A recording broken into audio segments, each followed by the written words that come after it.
बहुत समय पहले की बात है। एक हरे भरे जंगल में तरह तरह के पक्षी रहते थे। मोर, तोते, मैना, बुलबुल और कई तरह के पंछी। पर उनमें एक पक्षी था जो सबसे अलग था। उसका नाम था चातक। उसका रूप साधारण था लेकिन उसका विश्वास असाधारण। चातक आकाश की ओर देखकर गाता था, मैं केवल स्वर्ग की बूंद पीऊंगा, बस वही मेरा जीवन है। चातक पक्षी की एक अनोखी आदत थी, वह पृथ्वी के किसी तालाब, नदी या झरने का पानी कभी नहीं पीता था। वह केवल बादलों से गिरने वाली पहली बूंद का इंतजार करता था। जंगल के सभी पक्षी उसे समझाते, चातक, यहाँ इतनी नदियां हैं, इतने तालाब हैं, तू वही पी ले, बारिश का भरोसा नहीं। लेकिन चातक मुस्कुराते हुए कहता, सच्ची चीज आसानी से नहीं मिलती, मैं धैर्य से इंतजार करूंगा। एक साल गर्मी बहुत भयंकर पड़ी। पेड़ों की पत्तियां झुलस गईं, तालाब सूखने लगे और जानवर पक्षियों को पानी के लिए मुश्किल होने लगी।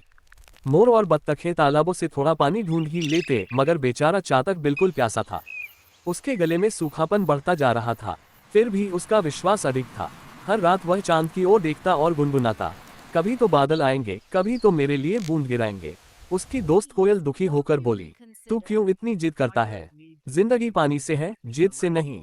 चातक ने जवाब दिया, सही कहा, लेकिन जीवन कैसे हो ये हम तय कर सकते हैं। चातक ने आसमान की ओर देखना नहीं छोड़ा।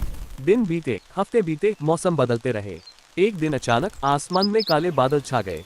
बिजली चमकी और तेज हवा चली। पूरा जंगल खुशी से झूम उठा क्योंकि बारिश आने वाली थी। सभी पक्षी नाचने लगे, लेकिन चातक चुपचाप आसमान को देख रहा था। वह जानता था कि यही पल उसका जीवन बदलेगा। पहली बारिश की पहली बूंद धीरे से आसमान से गिरी। चातक ने पंख फैलाकर उस बूंद को अपने चोंच में लिया और उसकी आंखों से खुशी के आंसू बह निकले।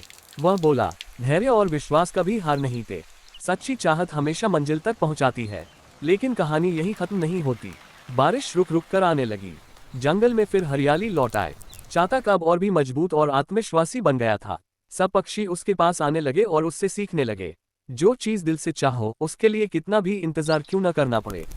अगर भरोसा तुम्हारे पंखों में है तो मंजिल आसमान में ही होगी। चातक अब हर नए पक्षी को यही सिखाता, सपनों का पानी हर तालाब में नहीं मिलता, कुछ बूंदें सीधे आसमान से आती हैं। और आज भी अगर कोई चातक पक्षी आसमान की ओर देखता इंतजार करता है, तो वह यही कह रहा होता है, जिसे मैंने चुना है वही मेरे जीवन की बूंद है।